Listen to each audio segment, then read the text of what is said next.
आता भर उन्हामध्ये पाऊस पडल्यावर कुणाला बरं नाही वाटणार बरं. तसंच झालंय आमच्या इकडे पण बघा. लेकरं मस्त एन्जॉय करतात गार-गार हवेमध्ये. पण नंतर ऊनही पडलंय, पण हवा मात्र गार सुटली. आता लेकरांनी एन्जॉय करून झालता, पण मी ना मूग भिजू घालायची विसरले होते आर्यनला टिफिनला देण्यासाठी. ते सगळ्यात आधी भिजू घालून घेतले.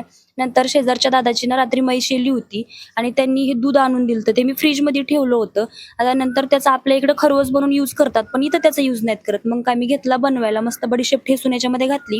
आता इथं विलायची पण पाहिजे होती, पण ती माझ्याकडे नव्हती म्हणून मी नाही घातली. आता इथं कोणी-कोणी साखर टाकतं, पण मला गुळाचा आवडतो त्यामुळे मी इथं गूळ घातला होता. गूळ घातल्याच्या नंतर याला कंटिन्यू हलवत राहायचं, कारण की गूळ खाली डागू नये म्हणून. आणि याला जास्त शिजून नाही द्यायचं. जास्त शिजल्याच्या नंतर तो रबलावानी होतो आणि खायला मग बिलकुल चविष्ट लागत नाही.